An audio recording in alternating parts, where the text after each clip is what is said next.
Hi students, இன்னைக்கு வீடியோவில் நம்ம freshers and recent year passed out பீப்புளை பற்றி பேசுவோம்.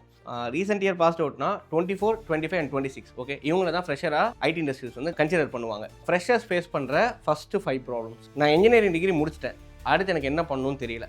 நான் ஆர்ட்ஸ் அண்ட் சயின்ஸ் டிகிரி முடிச்சிருக்கேன், எனக்கு ஐடியில் பிளேஸ்மெண்ட் கிடைக்குமா கிடைக்காதா. நம்ம ஃபஸ்ட்டு இன்டர்வியூக்கு போகும்போதே நம்ம காமனாக பண்ணுற 10 மிஸ்டேக்ஸ். பிளேஸ்மெண்ட் இல்லாத காலேஜில் படிச்சிட்டேன், எனக்கு இப்போ கேம்பஸே வரல, நான் நெக்ஸ்ட் என்ன பண்ணணும். Myself Venkatesan, I am CEO of Access technology.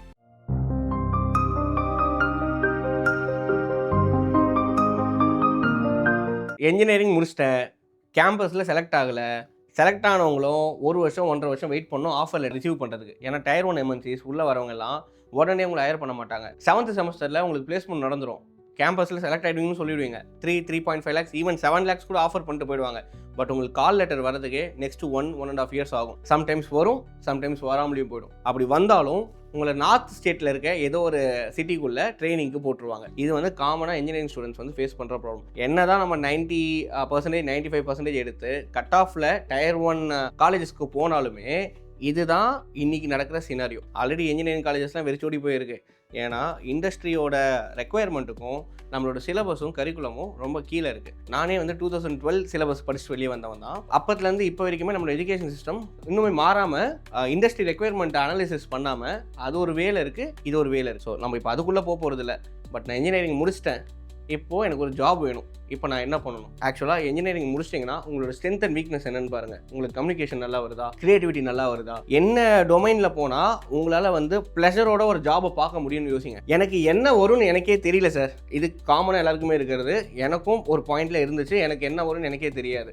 But நம்ம வேரியஸ் டொமைன்ஸை டச் பண்ணி பார்க்கும்போது தான் நம்மளுக்கு என்ன வரும், நம்மளுக்கு ஒரு அண்டர்ஸ்டாண்டிங் கிடைக்கும். இது வந்து இன்ஜினியரிங் மட்டும் இல்லை, இது ஆர்ட்ஸ் அண்ட் சயின்ஸ் எல்லா காமன் பீப்புளுக்குமே எனக்கு எது நல்லா வரும்னு தெரியல, எனக்கான பிளாட்ஃபார்ம் எதுன்னு தெரியல, எல்லாருக்குமே இருக்க கன்ஃபியூஷன் இது மட்டும்தான்.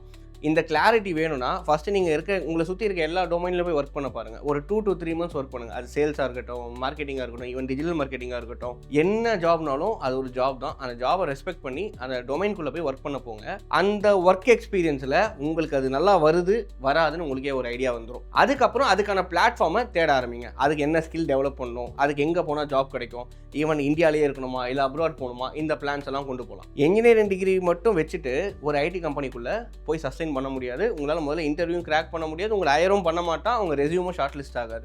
அதுக்கு தேவை ரியல் டைம் ப்ராஜெக்ட் ஸ்கில் வேணும். அட்லீஸ்ட்டு உள்ளே என்ன நடக்குதுன்னு தெரிஞ்சு அந்த ஸ்கில் செட்டாக நம்ம டெவலப் பண்ணி வச்சுக்கணும். ஃபார் எக்ஸாம்பிள், இன்றைக்கி எல்லா கம்பெனிஸுமே வந்து ஜென்ஏஐ நோக்கி போயிட்டுருக்கு. ஜென்ஏஐக்கு நம்மளுக்கு என்ன வேணும்னா Python, stats, SQL, deep learning, CNN வேணும். அதுக்கப்புறம் LLM மாடியூல்ஸ் வேணும். இதுக்கு எல்லாத்துக்கும் யூடியூப்லேயே ஃப்ரீ ரிசோர்ஸஸ் இருக்கும். அந்த யூடியூப் வீடியோஸ்லாம் பாருங்கள். இப்போ நாங்களே ஆக்சுவலாக வந்து டெஸ்டிங், டெவலப்மெண்ட், டெவாப், சைபர் செக்யூரிட்டிக்கு சீரிஸ் போடலான் இருக்கோம். உங்களுக்கு ஜென்ஏஐ பற்றி இல்லை ஃப்ரெஷர்ஸ்க்கு என்னென்ன கரிக்குலம் கரெக்டாக இருக்கும் அப்படின்ற வீடியோ சீரிஸ் வேணும்னா கமெண்ட்டில் போடுங்க, நான் அதையும் எடுத்து இதில் மேப் பண்ணிக்க முடியுதான்னு நான் பார்க்குறேன். ரெண்டாவது, arts and science people. Arts and science பீப்புளால் டெஃபினட்டாக ஐடி இண்டஸ்ட்ரிக்குள்ளே போக முடியும். ஐடி இண்டஸ்ட்ரி வந்து உங்களோட பேக்ரவுண்ட் என்ன, உங்களோட டொமைன் என்ன, உங்கள் டிகிரி என்னெல்லாம் அவன் பார்க்க மாட்டான். உங்களுக்கு ஸ்கில் இருக்கா இல்லையான்னு மட்டும்தான் பார்ப்பான்.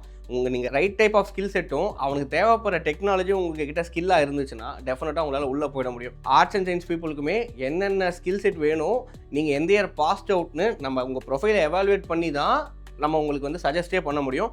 நீங்கள் பிளைண்டாக போயிட்டு டேட்டா அனலிஸ்ட் வேணும், பிஸ்னஸ் அனலிஸ்ட் வேணும், ஈஸியாக இருக்கும், அதுவாக இருக்கும், இதுவாக இருக்கும், என் ஃப்ரெண்டு ரெஃபர் பண்ண, என் ஃப்ரெண்டு சஜஸ்ட் பண்ணான்னு சொல்லிட்டு இஷ்டத்துக்கு ஏதோ ஒன்று எடுத்து படிச்சுட்டு அந்த ஜாப் தான் மார்க்கெட்டில் வேணும்னு தேடிட்டு இருக்காதிங்க. ஆக்சுவலாக நம்மளுக்கு என்ன வரும், நம்மளுக்கு என்ன பிடிக்குன்றதுலாம் மார்க்கெட் எப்போவுமே அக்செப்ட் பண்ணாது. மார்க்கெட்டில் என்ன வேணுமோ அதை தான் நம்ம ரெடி ஆகிட்டு உள்ளே போய் ஆகணும். நம்ம இப்போ ஒரு இன்டர்வியூக்கு போகிறோம்.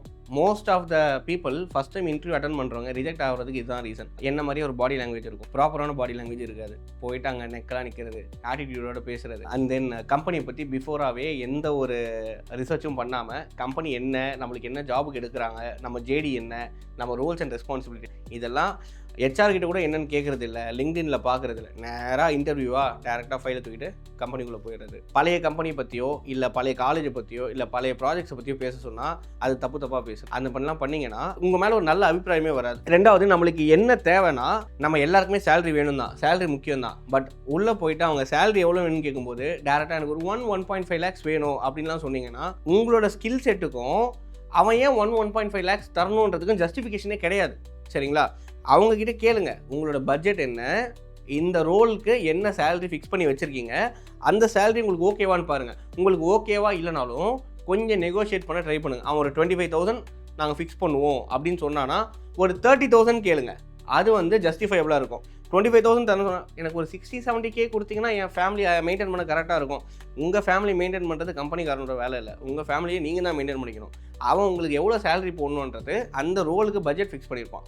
அந்த பட்ஜெட் ரேஞ்சுக்குள்ளே நீங்கள் கேட்டால் தான் உங்களை எடுப்பான். இல்லைனா அந்த 25,000 ஓகே சொல்கிறதுக்கு உங்களுக்கு பின்னாடியே ஒருத்தன் இருப்பான், அவனை எடுத்து உள்ளே போட்டுப்பாங்க. எனக்கு ஸ்டார்டிங்லேயே நல்ல சிடிசி வேணும் அப்படின்னு நினச்சிங்கன்னா நீங்கள் அதுக்கு Tier 1 காலேஜில் படிச்சிருக்கணும். Tier 1 காலேஜில் படிக்கிறதுக்கு நம்ம 10th and 12th சூப்பராக படிச்சிருக்கணும். நம்ம அங்கே மிஸ் அவுட் பண்ணியிருப்போம். தப்பித்தவரை நீங்கள் Tier 1 வந்திருந்தாலும் அங்கேயும் வந்து ஒரு 9+ CGPA வச்சுருக்கணும்.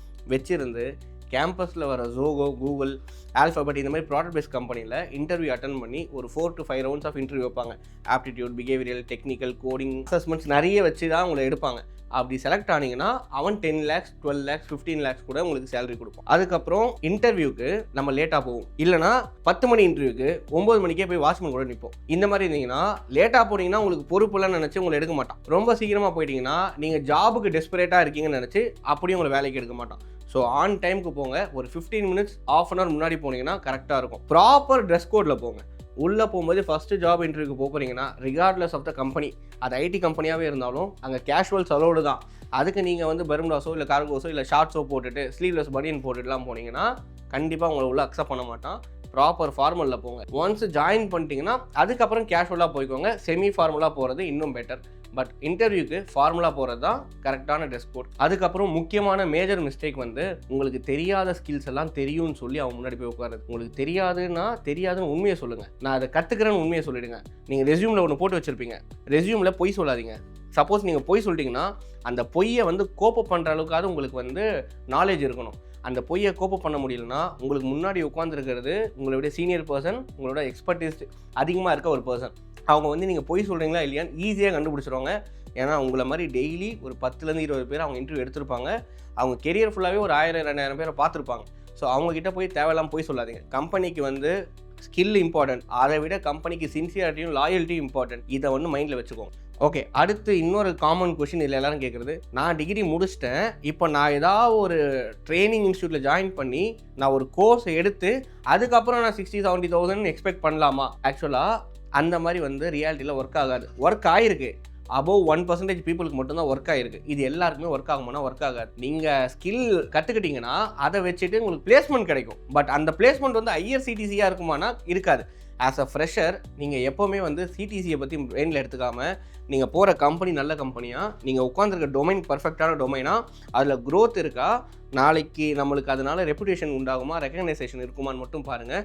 சிடிசியை பாதர் பண்ணாதீங்க. அப்போ தான் உங்களோட கெரியர் ப்ராப்பராக க்ரோ ஆகும். இப்போ நம்ம வந்து இந்த ரெஸ்யூம் ரிஜெக்ஷன் பற்றி பார்ப்போம். ரெஸ்யூம் மேஜராக ரிஜெக்ட் ஆகிறது இந்த இம்பார்ட்டன்ட் கீ ஃபேக்டர்ஸ். நம்ம ரெஸ்யூம் வந்து ATS ஃப்ரெண்ட்லியாக இருக்காது. ஓகே, நம்ம ரெஸ்யூம்ஸை HR கிட்ட கொண்டு போகிறதுக்கு முன்னாடியே நாக்ரிலையோ லிங்க்டின்லையோ நம்ம ரெஸ்யூம்ஸ் எல்லாம் ஒரு ரோபோட் தான் வந்து செக் பண்ணும். எந்த ஜாபுக்கு இந்த ரெஸ்யூம் சூட் ஆகுன்றதை அது ஒரு வாட்டி கிரால் பண்ணிவிட்டு அந்த கீவேர்ட்ஸை எடுத்து தான் நம்மளை கொண்டு போய் கரெக்டாக மேட்ச் பண்ணும். நம்ம ரெஸ்யூம் வந்து ப்ராப்பராக இல்லைனா பாட்டே வந்து நம்ம ரெஸ்யூமை ரிஜெக்ட் பண்ணி கீழே போட்டுரும். HR கிட்ட போகவே போகாது. எந்த பிளேஸில் என்ன வைக்கணும் நமக்கு ஒரு ஐடியா இருக்காது. எங்கே சம்மரி வைக்கணும், எங்கே டெக்னிக்கல் ஸ்கில்ஸ் வைக்கணும், எங்கே எஜுகேஷன் வைக்கணும், எங்கே நம்மளோட ப்ராஜெக்ட் பற்றி பேசணும், இந்த ஸ்ட்ரக்சர் தெரியாமல் நிறைய ரெஸ்யூம்ஸ் வந்து ஃபெயில் ஆகிருக்கு. HR கிட்ட போனாலுமே ஷார்ட் லிஸ்ட் ஆகாது.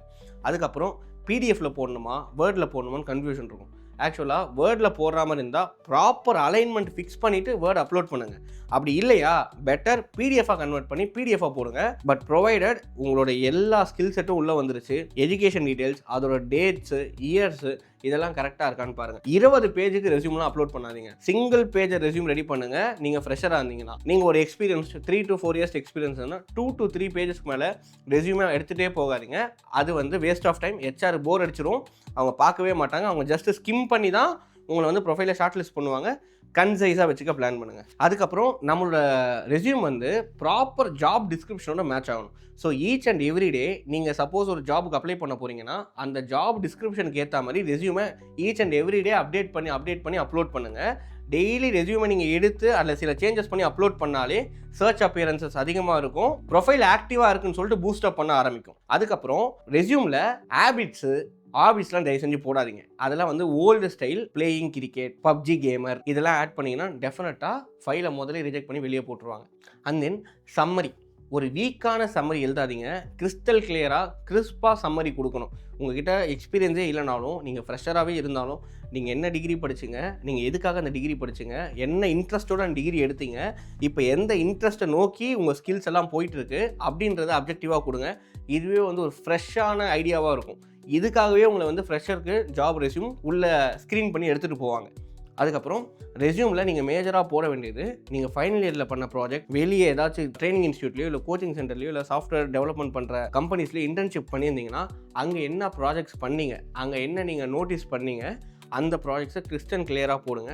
அதில் நீங்கள் என்ன ஒர்க் பண்ணீங்கன்றதையும் கிளாரிஃபைடாக போடுங்க. அதை 1க்கு 2 தடவை ரிவைஸ் பண்ணிவிட்டு இன்டர்வியூக்கு போங்க. இப்போது இது காமனாக நடக்கிற விஷயந்தான். ஆக்சஸில் நாங்கள் பிளேஸ்மெண்ட்டுக்கு மூவ் பண்ணும்போதே எல்லாரோட ரெஸ்யூமை பர்சனலாக நான் தான் க்ரியேட் பண்ணியே கொடுப்பேன். ஏன்னா ஒவ்வொரு ப்ரொஃபைலும் வந்து ஒரு ஸ்ட்ரென்த் அண்ட் வீக்னஸோடு இருக்கும். ஒவ்வொருத்தருக்கும் ஒரு மாதிரி ஜாப்பை தான் நாங்கள் அப்ளையே பண்ணுவோம். ஸோ இங்கே இருக்க இது வரைக்கும் போன 2000+ பீப்புளுக்குமே என் கையால் தான் ரெஸ்யூம் ரெடி பண்ணி கொடுத்துருக்கேன். இதுக்கப்புறம் வரவங்களுக்கும் நான் தான் ரெஸ்யூம் ரெடி பண்ணி போடுவேன். இந்த ரெஸ்யூமில் தான் ஹூக்கே இருக்குது. ஆக்சுவலாக இந்த ரெஸ்யூம் கரெக்டாக இருந்துச்சுன்னா நீங்கள் ஜாபுக்குள்ளே போகிறது யாராலையும் ஸ்டாப் பண்ண முடியாது.